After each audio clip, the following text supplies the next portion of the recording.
Welcome back to the Welsh History Podcast, Episode 21, Through the Glass Darkly. We've been spoiled in the last 50 years. Three major sources of Roman history have focused on, to differing degrees, on the invasion of and pacification of Britain. These documents, combined with archaeological finds, have given us a peek in the end of the Iron Age to the beginning of the Roman one. Tacitus, in fact, leaves us with the comment in his eulogy to Agricola, Britain was conquered and immediately abandoned. However, while the area of Scotland was abandoned, Britain was truly conquered. The Welsh tribes were overcome, and the last resistance in England and Wales went with them. This period sends us into a dark period where once more rumor, fragments, and archaeology define what we know rather than literature. The territory we now call Wales has by degrees Romanized, and much of what that means we hear very little of in the record. In fact, a lot of what went on in the 2nd century is a complete vacancy of information, largely probably to do with the chaos that comes after the Servian takeover of Roman controls, but earlier than that, probably likely down to the fact that it was generally a peaceful time. With the end of imperial efforts in Scotland, much of the country has begun to live in a Roman way of life, or at the very least has fallen under the sway of the new masters enough to treasure peace over independence. Villas begin to spring up across the agricultural communities in England and southern Wales. The military begins the process of guarding settlements and forts. Likely they spend time chasing bandits, periodic raids, and enforce Roman justice when called upon. While likely there is some social mobility during this period, there also may have been some calcification of the elites, as peace and stability offers a chance to profit from it. One of the problems we also see is that there's a lack of British elites which are mentioned, and often when it comes up later, it's almost like it's sort of the Hickish types in the view of the more classically Roman areas. They viewed Britons as more or less backwater has-beens. And so often there is an impression that they didn't have a lot of control, at least from archaeologists and historians before that. But it's very difficult to know because a lot of the names that are used are Roman names, but Roman names get used across the empire. You know, once you've been Romanized, you're not necessarily going to use your past names and the old historical British names. You might move on into calling your child Augustus or Maximus or Julius or, you know, various forms of that type, Scipio, Servius. All of these names now all of a sudden become very popular, much like how after the English domination of Wales, you get a lot of English names which suddenly become popular, as in William. And those names suddenly take precedence and predominance. That'll be the same here. A lot of people are now using Roman names. So it's hard for us to know who's British and who's, come from out of town, so to speak. And from around 100 years after the Claudian invasions, the form of Roman Britain was largely cosmopolitan and focused on the military and the market towns. The new military legions needed to be fed, clothed, and stocked, while they built infrastructure that would begin to define Britain for 300 years. In 122 AD, Hadrian, the new emperor, began his famous defensive wall under the guidance of the new governor Aulus Platorius Nepos. Nepos was a friend of Hadrian, and some historians say he was also likely from the same Spanish tribe. The building of the wall would outlast both his governorship of 3 years and even Hadrian himself. The wall, which we've talked a little bit about before, has a twofold reason for being built. One is it's an infrastructure project that keeps your military busy and out of thinking of, higher station or status. Two, it acts as a way to defend your borders, which Hadrian was big on. Hadrian, unlike his predecessor Trajan, had decided that Roman expansion is something that should stop. Much like Augustus before him, he believed that they'd sort of reached the fringes of the Roman ability to control. So he pulled back from the eastern invasions, which had pushed as far as India. He pulled back in places like Britain, whereas Trajan had been trying to move up into Scotland. They pulled straight back and went back into northern England and then set up the current Hadrian's Wall. as a defensive post, and then along the wall, every 5 miles, they put up a fort. This would then, of course, defend the territory, but it also acted as a way station for people trading so that you could obviously charge them a tariff as they went back and forward. And maybe they were going to see their families, so you can charge them a tax on that. There's all these kind of things and ways that the Roman government made money. And that was definitely one of the ways that they did that.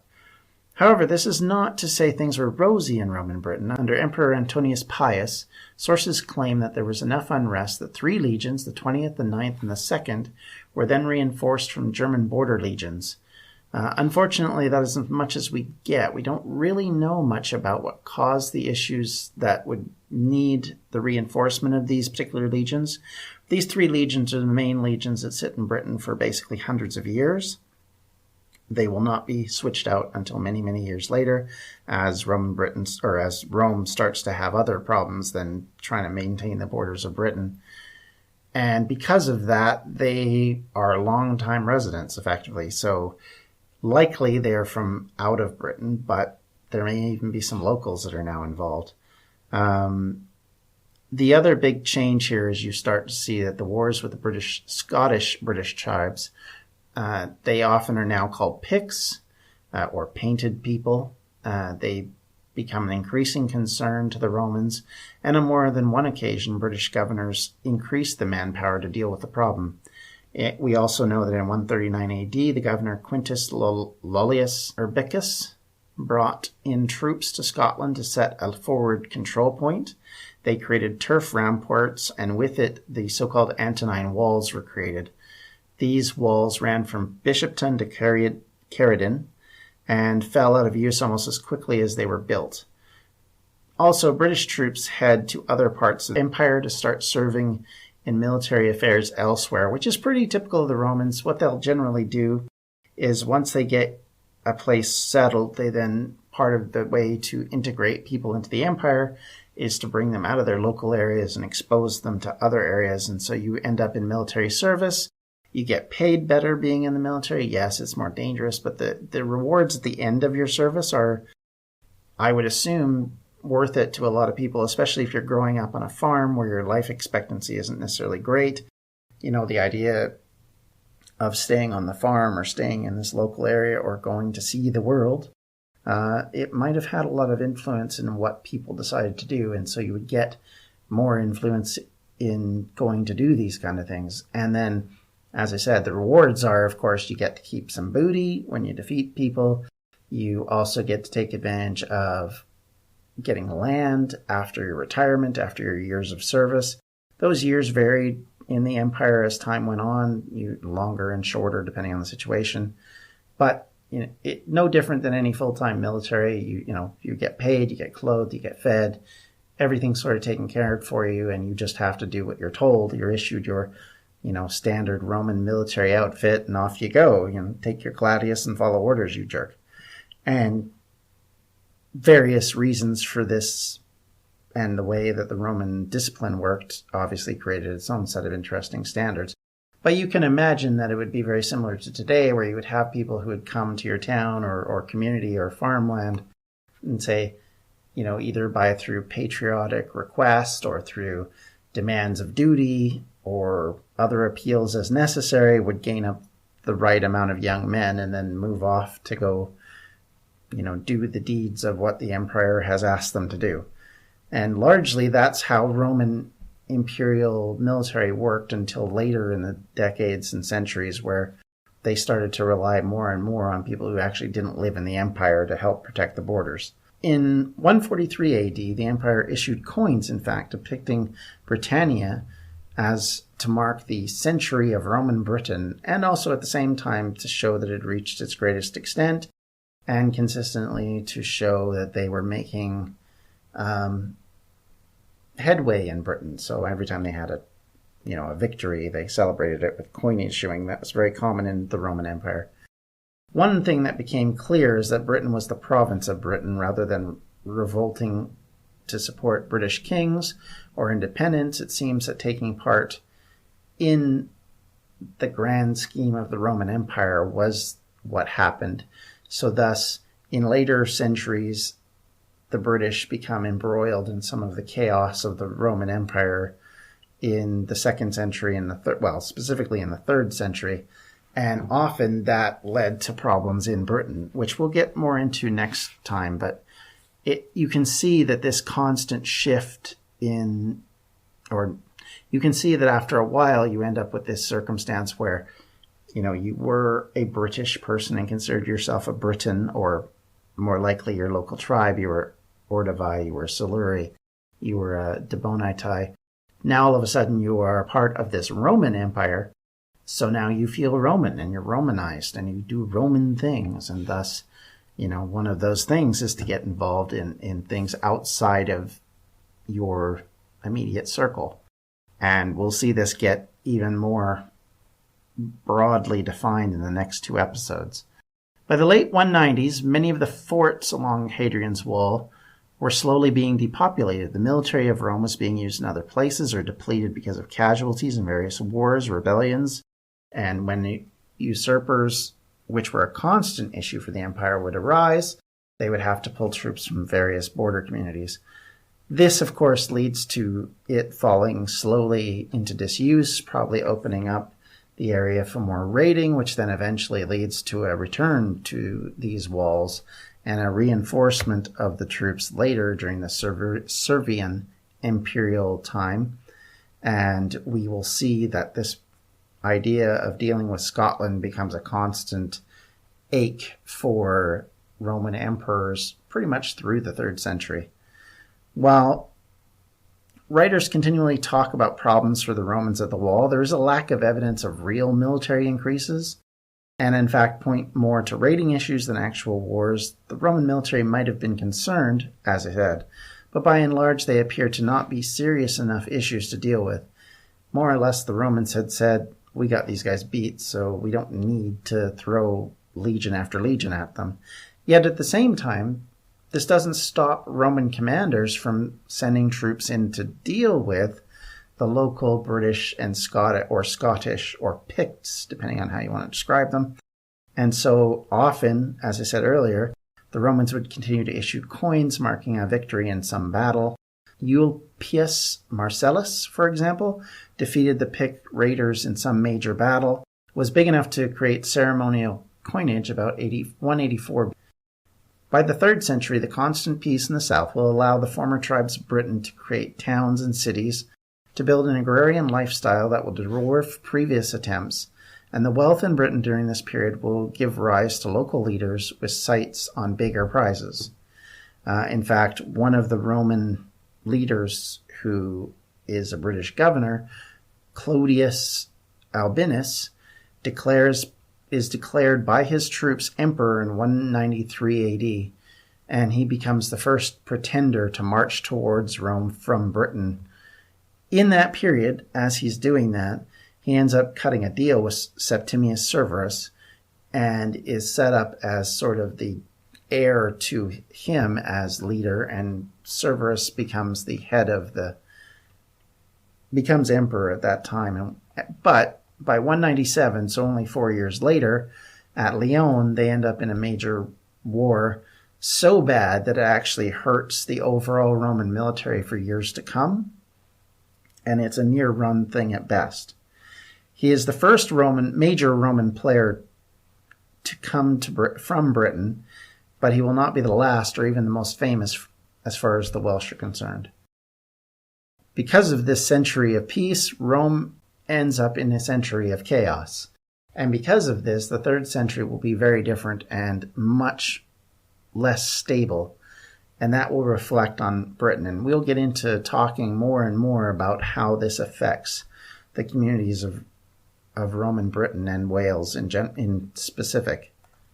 As far as our Welsh Roman influences, let's talk about one of the sites of a Roman fort, which is a very important fort in North Wales. It's called Saguntium. This is where the modern-day city of Carnarvon is now located. This base was, at one time, a fairly major fortress in the area. And effectively, much like in other places, these forts were set up and they would send troops out to kind of deal with locals They would be places where market towns would be set up close to, and often they would be places of influence. Now, in the case of Saguntium, one of the things that becomes obvious with it is it controls a fairly strategic area. It looks across, of course, the Menai Straits to Anglesey. So, of course, if that's where some of your troublemakers have come from, this is how they dealt with them. You put troops there and you basically watch over them, much as they did with the Silures when they put the 2nd Legion in Caerleon. This would be the same sort of case here. There would be troops sent here and they would be set up probably on although I'm not entirely sure on this, but probably on a previous settlement. In this case, they were put on Llanbeblig Hill on the outskirts of what is now Carnarvon, and they would obviously have the high place, which would allow them to see the local area. Like I said, they could then send troops out. It may have been, the name Saguntium may have come from a local tribal name called Sagont, who may have lived there, or it may have been named after the river, which is also there, as had been done with Isca after the river Usk in Caerleon. Being so close to the sea and the busyness of trade highways, this would have been a key facility and a key spot for an administrative centre in North Wales, and a way to make sure that there was no trade going on, or nothing going on that the Romans didn't want. And it was a way, as I said, to control trade, to control influx of raiding, because of course you can see it coming, and probably to keep under heel problems coming out of Anglesey. We know about this location because of early evidence that was found actually in the 1500s. Even though the site is only a small one as far as what we've been able to really archaeologically look at, we do know some things, one of which is that they found a tablet which actually names when some of the work went on this fort. One of them, in fact, names Septimius Severus, who we just talked about, as issuing the repair of an aqueduct in the area, which is interesting to sort of see how it's a lot like, the local government puts out a plaque, covering who paid for this new building or new infrastructure. So they did sort of similar things in the Imperial Roman period. So, for example, it reads, under the emperors Septimius Severus, Pius Pertinax, Marcus Aurelius Antonius, and Publius Septimia Geta, noble Caesar, the stream of this aqueduct collapsed through age, were restored by the first cohort of the Sanici.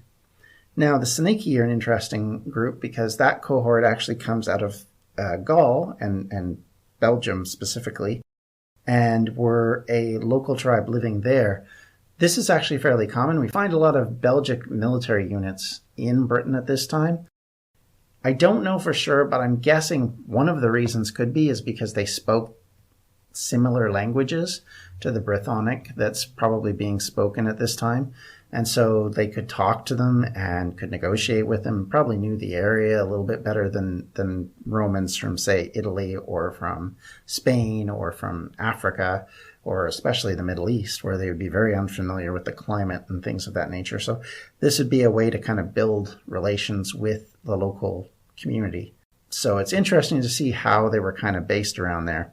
The other thing we can take from this, which I think is interesting, is that they have found that this place was used over a long period of time. So sometimes with Roman forts, they'll get used, they'll initially start as wooden structures and basically fall into disrepair, and then they will either replace them with more wooden structures, or in some case eventually they'll go to stone, probably in part to keep the military busy, probably in part because things become more problematic as time goes on, so they need stronger areas to protect. And generally, this facility was used quite a long time, so thus it would have the same sort of treatment, so that by the time we get to the 200s, we're looking at a place which is much more formally built. And much like Ithaca, where in Caerleon you see stone walls being created in the 3rd and 4th centuries, you have the same sort of thing going on here. It's a much later development as chaos sort of ensues in Rome and the surrounding provinces, they go back and start fixing up these places. And we'll talk more in detail about that next week. But there's definitely a sense of rebuilding, reconstruction, and stiffening the defenses. And this is one of those areas where they do that. And this base is pretty much occupied right up until at least, we know, 383, because there's coins found from that period. So likely it actually may have lasted as long as 390. So this fort, as I said, was probably one of the earlier forts set up in Britain, especially in Wales. It was set up as a defensible location. It had a key trade and raiding route.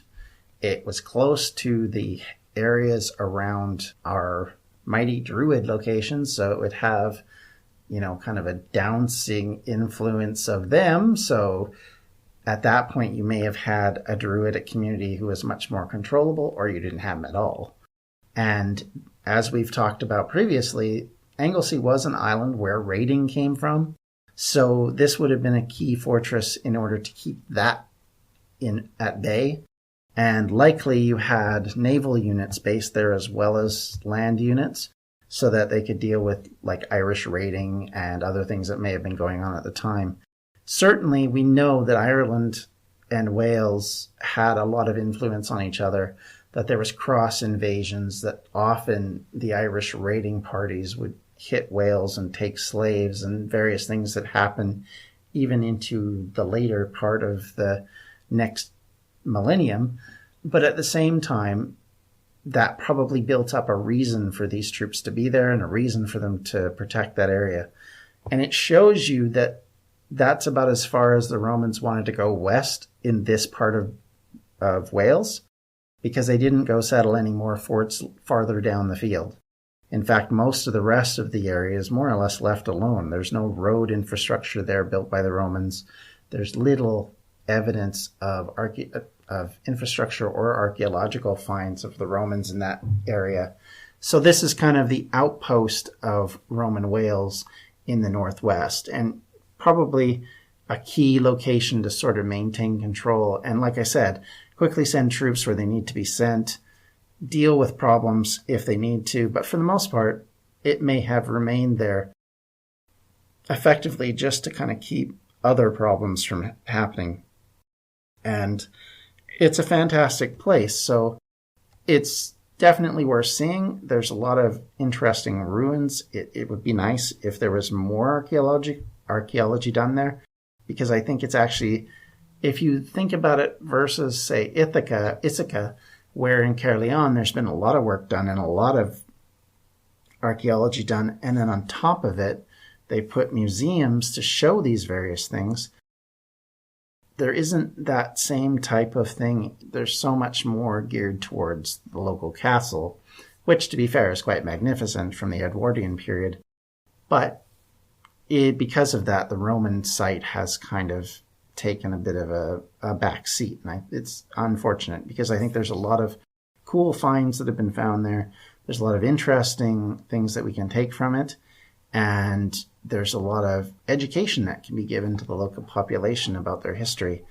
And that gets missed when we're not doing that enough and we're not pushing that enough. So I think it's something that we need to continue to look into. I think it's something that we would be worthwhile continuing to investigate. And I'm sure there are people doing that. But the more that we can do and the more that we can help set up a way to understand this area, it gives us a better chance of understanding what our ancestors did in that era. Next week, we'll be talking more in depth about the people and some of the things that we can find out archaeologically and in written records in what went on in Roman Wales and Roman Britain in the 3rd century, which was a century of chaos. And certainly that one is going to be an interesting one to talk about. But much like this era, there is a lack of written records. We have some, but they're very small. Typically what we end up with is plaques and metal finds that tell us some things, but we don't have a lot of books that we can point to and say, hey, this is what was going on, which is unfortunate, but it is the way things work in Britain at the time. And so we just have to live with the lack of evidence. And unfortunately, this is probably the high point of of this, because once we get past the next couple of episodes, we're going to enter a field where there is almost nothing to tell us what's going on. So we'll talk about that more later. I will remind you that we have a fundraiser going on. We are collecting money for Extra Life, which is a organization which raises funds for the Children's Miracle Network and for children's hospitals across North America. If you would like to donate, you can donate it at distractionsmedia.com/donations. And anyone who enters with a $5 donation or more will be entered to win either a used history book, or you can get an Amazon gift card of $25, which, hey, that's might be good for Christmas or in some other spending that you want to do, or if there's a book you want which isn't the one I'm offering. But I will give you the choice of that. You can have either one. Anyway, I look forward to talking to you more about this next week, and take care, everybody. Bye. This has been a Distractions Media production. For more information, you can check out everything we do at distractionsmedia.com.